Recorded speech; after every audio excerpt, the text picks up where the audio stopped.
I owe you guys an update. I really do. I'm very behind on some reviews, but today I'm going to update you guys on a past Sephora haul. This is not going to be my Sephora like fall sale haul. This is actually one from around summertime, so I'm excited to share with you my thoughts. I'm going to be ranking the items so you guys can kind of know from best to worst which ones I like the most, which ones I would pass on, and I feel like I have some complicated feelings on some of this stuff. I don't know. I have some faves for sure, but I don't know if anything in this haul is necessarily a must-have. It kind of depends on you, what you're looking for, that type of thing, but we'll get into it with each product, so let's start. I believe I have 14 items. Hopefully I'm right about that. I feel like whenever I start counting down, get the ranking going, I freaking start counting wrong. Everything goes haywire, so forgive me if I get off track a little bit, but last place, I know that for sure. Okay, last place, this Kosas DreamBeam Comfy Smooth Sunscreen is a no-go for me. I'm sorry. This just does not work for me. I do not really like it. First, I don't like the smell. It kind of reminds me of the Say Super Glowy Gel. It has this like floral, almost kind of rosy, botanical kind of smell, and I'm just not the biggest fan. So that already is a turnoff. Not necessarily a deal breaker, like it doesn't stink to me, but it's definitely not something I particularly enjoy. This is one of those glowy sunscreen type of products, and I mean, I love the packaging. I'm always excited to try stuff from Kosas, but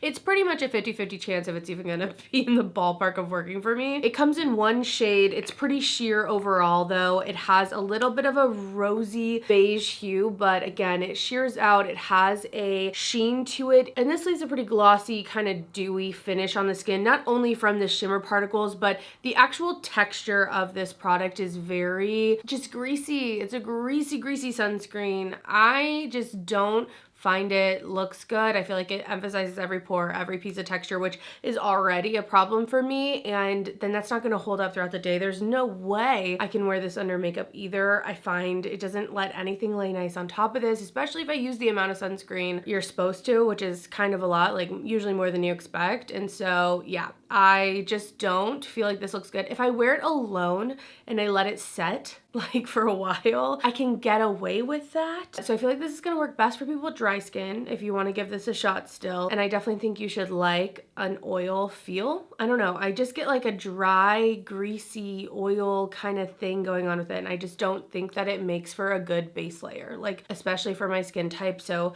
this is a no. I do not suggest it. And you know, I really love, if you're looking for a glowy sunscreen, I love the Super Goop one. So they have a few different shades of that too. So yeah, I definitely don't suggest this. This is like one of the worst products of the year for me. I will say though, silver lining, I'm glad that the shimmer in here is nice and fine. I feel like it is a pretty glow in that way, as opposed to their Liquid IV, which was like flaky, chunky shimmer. So I'm glad this had a more elegant, I guess, shimmer to it, but otherwise the formula, everything else, it still is a no. All right, number 13 is still here at the bottom, which makes me really sad because I was so excited for this launch from bareMinerals. This is Opal Glow, and I know there are a lot of you who like this product, okay? So I might be in the minority here. I don't know. I just don't get on with it. It's a little powdery, it's a little opaque for a highlighter. These are called highlighting blushes, so they're kind of an in-between. When you look at the rest of the range, there's some more pigmented colors, but I was going more for the highlighting part, especially with this color Opal Glow. And I'm wearing it today, and I do like it the best when I use a fluffier brush or something that's kind of shearing it out, because again, my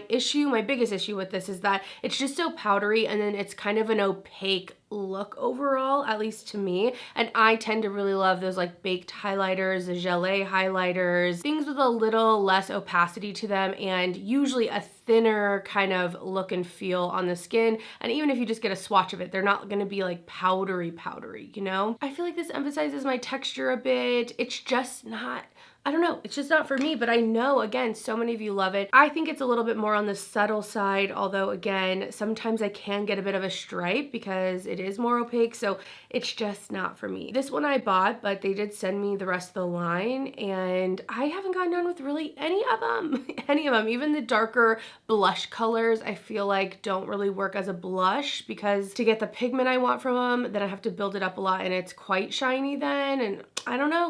I don't know what it is. I was so stoked for these, and personally I'm disappointed. Like, they just don't really work for me, at least right this moment. I feel like this product is one that sometimes I keep around to see if I'll connect with it at some point or figure out a way to use it, but at this point in time, after however many months it's been, it's still not it for me. Like, no. All right, continuing on with the disappointments at this point. I have here in, what is this? I have in 12th place this lip balm set from Fresh. This was limited edition. It came out with the Summer I Turned Pretty, I think, movie, so it was like a collaboration item. And what I was really excited for is these lip balms are all a shimmer formula, so they have a little bit of a shimmer and they're all tinted. It was the first time I think that they've done a shimmer with their lip balms, and at the time when I bought these, you know, I had such a soft spot in my heart for Fresh. I really love the lip balms. The regular classic lip treatment is one of my favorites, or was one of my favorites. If you watch my most recent video, then you know. They have changed the formula on that. So many of you guys let me know that the formula has been changed, I believe, to go clean, and that formula changed has effed up the formula. It is entirely different. Honestly, it's not this comforting plush lip balm anymore. I don't feel like it hydrates or nourishes in the same way at all. I find it pretty dry, kind of waxy, and just subpar, especially for the price. So anyway, I do find that that same kind of formula is going on in here. And when I first was using them, I didn't really notice them because these do have a tint to them. And so I don't mind that these aren't as plush or even as like goopy, if you will. I feel like sometimes with the original formula, I could get a little clumpy, but in a good way. Like, I liked it. It was really giving me a nice layer on my lips. But with the tint, you don't necessarily need that. So I feel like this still works as a formula, especially if I'm looking more for just a nice, comfortable lip balm to go on my lips. It gives a nice tint. My favorite color is the Dewy Daisy, which is a little bit more warm. I think that one looks really nice. Lily Luster has something that's a little bit more cool toned going on, but still very neutral. And then Radiant Rose is also really pretty. It's the brightest out of everything. It has the most pigment out of everything as well. And my favorite way actually to wear this one is just kind of to tap it on, just give my lips a nice little blush, and then I will go over with like a glossy lip gloss or something. So really that's just for the color, but if I could go back in time, I wouldn't pick these up because of that formula change. I really don't see myself buying any of the Fresh lip balms going forward, unfortunately. I think these are fine. Nothing necessarily special. I was excited again to try stuff, but that formula, it's really got me. It's really annoying to me. So yeah, if you missed out on them, you're not missing anything. All right, next we're on to number 11, and these are all in the mid category, going into positive, going into great, all of that. So this is from Necessaire, and it's the deodorant gel. It's in the scent eucalyptus, and this is like a liquid deodorant. So it has this kind of ball here that you put on your pits. You know how deodorant works. And it's using 5% AHA to fight off, I believe, the bacteria that makes you stink. So that's how it's working as a deodorant, instead of using baking soda or these other things that natural deodorants use, which tend to really irritate my pits personally. Like, I've had bad experiences in the past, but I wanted to give this one a go, and I feel like it's okay. Unlike the strongest, sweatiest day of my life, I'm not turning to this. I don't trust it like that. But when I'm doing more chill, low-key things, that I don't need a more heavy duty deodorant, but just kind of want to battle any stink, I do think this is nice. It was kind of a different thing getting used to putting on a wet deodorant instead of like a normal, I usually use the Dove deodorants. So that was kind of a learning curve for me. I don't particularly like that because I associate any wetness under my arms as sweat and just feeling like I've maybe had a full day, you know what I mean? So I had to get over that a little bit, but it's okay. It's not my favorite. I don't hate it though, and I do think if you are really sensitive to natural deodorants, this might be something to check out if you're looking to kind of switch it up or want to try something that isn't like maybe traditionally at the drugstore or something. So yeah, I kind of just give it a mid, you know, like I don't hate it. I'm not obsessed. Just kind of in the middle. Continuing on to number 10, I put the Fenty Skin Scrub. This is the Cherry Dub Scrub. I put it at number 10 because I do like this product. It smells like cherry, but it's more like a cherry chapstick or a cherry Play-Doh kind of a smell. It's not this ripe, juicy cherry. It's not this dark, sexy cherry. It is like cherry chapsticks. So that was like a little different than what I was kind of expecting, but I still like it. I thought it was playful. I think it's a fun summer type product. I really want to try this because it was from Fenty, and I'm glad I did overall, so that's the positive, but this is not a scrub that's become like my favorite. I wouldn't repurchase this after using it, and I feel like the fact that I wouldn't immediately want to repurchase this or like be figuring out when I could get it next lets me know that it's like mid, like maybe positive mid, pigmented, but I think it says something, you know? The scrub itself is kind of, you know, gentle. It's not a super abrasive scrub, and it comes out kind of like a paste. As for the packaging on this, I don't particularly love that it's a squeeze tube. I know that can seem like it's going to be easier to use, but I just prefer a tub overall. I can just grab the exact amount I want as fast as I want. This sometimes can become like a hand workout, you know what I mean, to try to get it all down and squeeze it out the tube. So as much as it seems more convenient, I feel like it's not always the most convenient packaging wise. So that's number 10 for me, Fenty Skin Cherry Dub Triple Action AHA Body Scrub. Number 9, I have the Rare Beauty eyeshadow sticks in here. Now, again, these are, I feel like just solid product. I don't regret buying these. I think they're nice. I picked up 2 shades, and I think my favorite is the Integrity shade. It's the lighter of the 2, and it's like a soft golden bronze in a way. I think it looks really nice under any of my eyeshadow looks. I'm wearing it under my look today. They have a nice metallic shine to them. They blend out pretty easily. I personally don't have any complaints. I don't think that they last all day in terms of non-creasing, but to be honest, I don't even expect that from any product, like any eyeshadow product. I have hooded eyes, I have oily skin, oily lids, like I just have a lot going on, and I know there are some primers that can withstand that, but I don't mind a little lived-in look. I don't mind by, you know, 8 hours in if it's creasing a little. It's not a big deal to me. And to be honest, sometimes when it comes to formula, I prefer the way something wears throughout time and kind of the initial using of it, the creaminess of it, all of that I get for the sacrifice of a little bit of creasing. Sometimes I like that over something that really locks down. Sometimes I don't love the look of that on my lids as much, even if it does stay pristine looking for however many hours I want to wear it. I don't know if that makes sense to you guys, but that's just something I've noticed with a lot of just different long wearing, water resistant, 24-hour wear products, no matter where they are in the face. It's just like, maybe makeup's not supposed to wear that long. Maybe it's not, and I just don't know if you get the most natural look initially if you're going for that necessarily. At least on my skin, that's not been the experience. Okay, I'm going off a little bit, but the other shade that I got is Contentment, and this one is more of a bronze with almost a little bit of purple in it. I like using this, again, just all over the lid. I'll use it on my lower lash line. I did a little bit of that today, and they're nice. I don't feel like they're more special than things like the Laura Mercier ones I like, the Bobbi Brown ones I like. I've even been really liking the Hourglass ones, which are a very subtle look, but they look really beautiful on the lids. I think I like those better, but I think these are solid. Like, nothing that's show-stopping to me, but definitely not bad in my eyes. Okay, 8 and 7 go to these Huda Beauty palettes. And now the haul that I'm referencing, it was kind of a mix of a bunch of stuff. So I had bought these because Sephora put these on half off sale, which I could not resist, to be honest. Like, that was such a good price. These palettes from Huda are quite expensive. They're, I believe, in the $69 range, like almost 70, if not getting up there. And these are older palettes. The first one of these 18 pan palettes from Huda that I ever picked up was the Rose Quartz. It was the first one, and I fell head over heels, okay?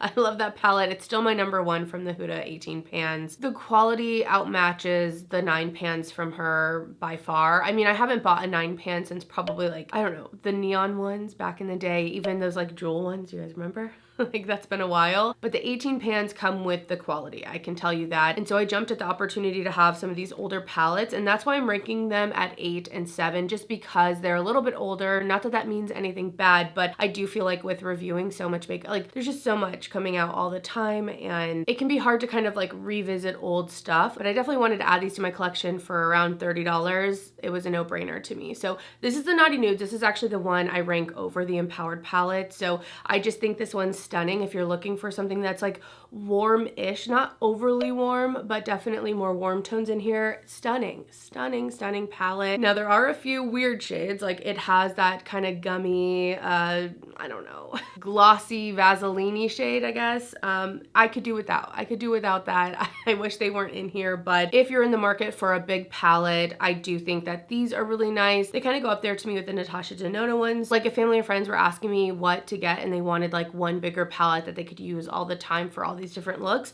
this would definitely be one of the suggestions from me. And then number 8 for me, so Naughty Nudes of 7, this is number 8, Empowered. This came out last holiday. And again, I think it's really pretty. It has another one of those kind of Vaseline-y shades, but I like this one a lot better. It's a little bit more pigmented. It doesn't have the balls in it you have to break up. So you actually get some pigment with that cream, but that's not gonna set itself. So the creams that tend to come in these do not self-set, so you would need to use powder on top of them, and I would say an eyeshadow primer as well, just to have the best longevity, unless you're going for that really lived in look. This one, although I rank it under Naughty Nudes, I do think it's really stunning as well. It has some really pretty golds and rose golds in here. So I think if you see those palettes, you were interested in those palettes, you're not going to be disappointed by the quality of them. I just think they're solid makeup pickups, you know, if you're looking for eyeshadow. My unofficial ranking would go Rose Quartz, Pretty Grunge, then Naughty Nudes, and then Empowered. But to be honest, they're all very beautiful. And I love that they have a nice mix of mattes and shimmer. You guys know I'm not the biggest matte girly, but they are nice for building out looks. And again, I think it adds to them being very like everyday palettes where you could do a bunch of different looks and it could really be a workhorse in your collection if you don't want to have a lot of stuff. Like, can't really relate, but again, good solid pickups. Let's move on.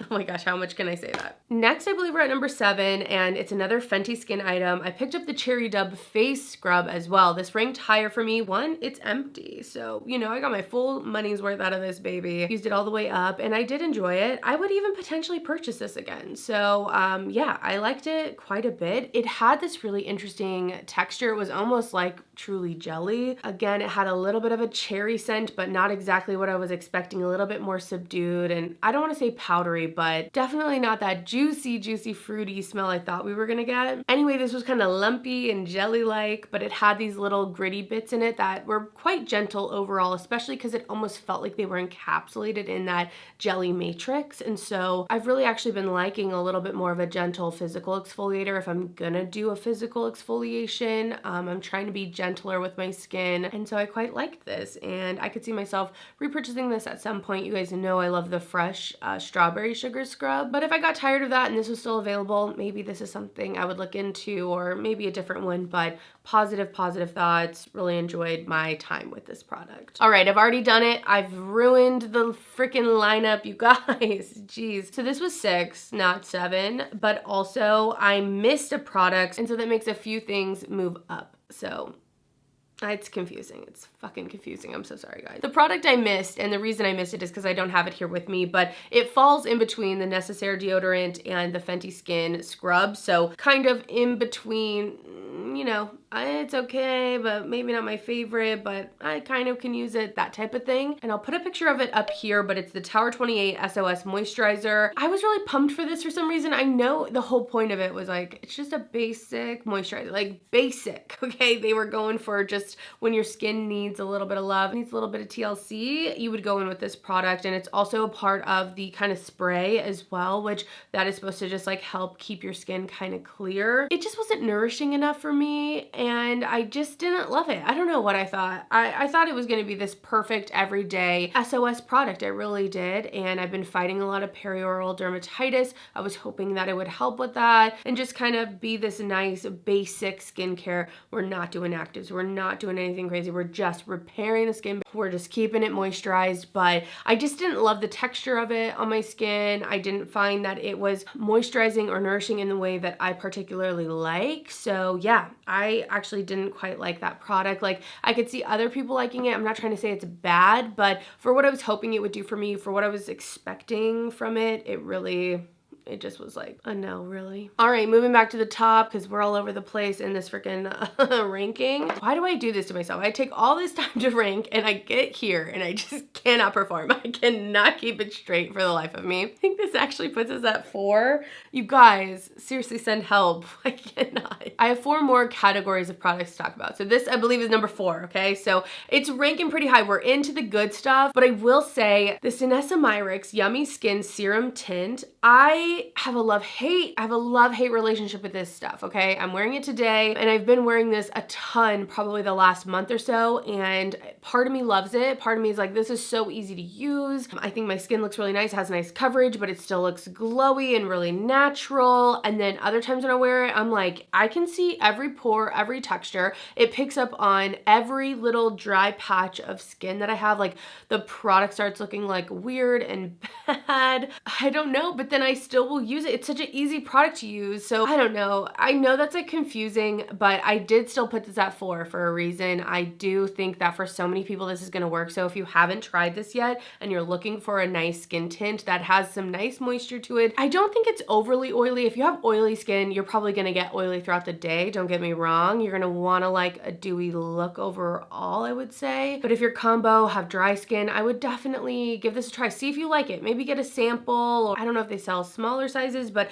I've really enjoyed the amount of coverage, the way my skin looks. Like I can still see my skin through, but it really gets rid of a lot of my redness. I feel really put together when I use this. I like it with a brush as well. I use the shade 3. 2 works for me as well, but 3 has a little bit more of a yellow undertone, and I like the way that looks with my skin a little bit better. Just beautiful, and I feel like I have so many good things to say about it, but I can't lie to you. Again, I'm fighting the perioral dermatitis all over around my mouth, and depending on where we're at, like today, I don't think it looks especially good. I've been fighting off sickness, so I feel like in general my defenses are just down. I've been trying really hard to take care of my skin, but it is definitely not in its best condition currently, and I feel like I can kind of see that through the foundation. So love, hate, but I do love it. I can see myself using this whole thing up. Like, I really do like it. I don't know what that says. I don't know what that says.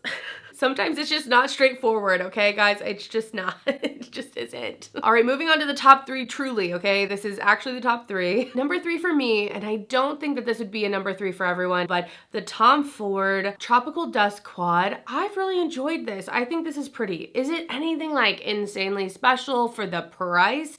No, I think you're fine. Like, I don't think you need to go out and find this. This isn't like, oh my God, 1 in a million. No, it's just a nice freaking quad, okay? It's just a nice eyeshadow quad. I can use every single color in here. It's what I'm wearing today. So I laid down first the Rare Beauty shadow stick, and then I went in with the pinker matte and did a little bit on the outer corner. I went in with the kind of satiny shade that's in here, which is stunning and really matches that Rare Beauty shadow stick perfectly. So that went all over my lid. I did a little bit of a wing with the darker brown, which is just dark enough to do that with. I could also, you know, use it to deepen stuff up, but I tend to use it as a wing. And then I take this lash shade in here, and once I have everything done, I kind of just tap it over because it is a little bit more sheer, and it has some like golden sparkles throughout. So I give like a sheer golden topper over everything, and I think it's a stunning look. Like, I do really like it. It's everyday, easy to use. Those things are positives for me, especially if I'm spending money on eyeshadows. I want to be wearing them often. But is it anything like special? Can you get the same colors or a similar look with other stuff? Oh yeah, like tons of other stuff. Like, this is not that special, you know what I mean? But it is something that I have enjoyed. I don't regret picking up. Like, I like it in my collection. So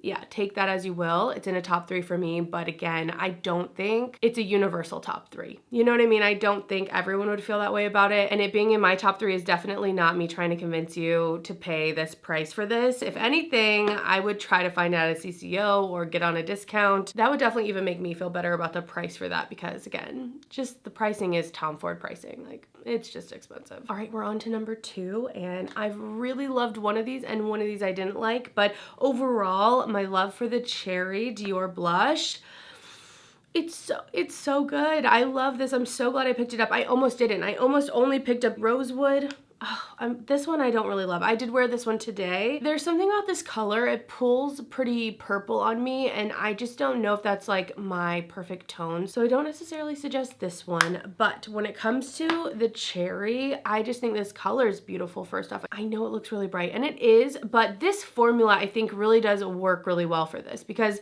the Dior blush formula is pretty different. I think, like, I'm surprised everyone loves this Dior blush. I'm like, why? Why? In the other colors, like, I like Cherry, but the pink one, the coral one, the rosewood, I don't know, man. It's like a thin powder. It's kind of hard to pick up with your fingers, like just for a swatch, but also with a brush, like to get a nice even layer. It's just not an easy, I don't think it's an easy blush, to be honest. So my favorite way to use this one, I have a short with it, but I use a bigger blush brush if I can, just kind of tap it in. Sometimes if I want, I'll tap it off on the back of my hand. And then I usually use it as like an end thing, because the The way this red really livens up my face, oh, it looks so good. It makes me feel just fresh and youthful and glowing in a way that only a red blush can do. And because it's a little bit harder to pick up, I don't find that I'm putting too much on and I don't feel like it overpowers me, which is really nice. So if you're looking for a bright blush, you're looking for something that's kind of juicy, gives you that kind of colorful glow. Like, I don't know, there's something just like, yeah, juicy about it. This is a great option, but when it comes to the other shades, I really personally don't suggest any of the other ones. The ones that I've tried, the Coral and the Rosewood, not my favorites, but I don't think I've tried the pink one, and I haven't tried the other colors that came out with the Rosewood and Cherry. So let me know if you like those ones, but specifically, it's really number 2 specifically goes to that cherry color. I really love it. So glad I picked it up, and I really took into consideration the formula and was like, wait a minute, I don't like that formula for some other things, but I feel like for a red blush, the formula might be absolutely perfect for me. And luckily I was right on that one. Oh my gosh, we got a milk mustache on the inside of our lips right now. What the absolute hell. All right, number 1, let me put some on. This is a number 1, like a universal number 1. I know for like Tom Ford, even the cherry blush, like I get it. People's styles are different, you know. These Laneige lip glowy balms, stop sleeping on them. Stop being me, okay? I have wanted to try these for forever, since they came out, but I never would try them. I never tried them till this year, okay?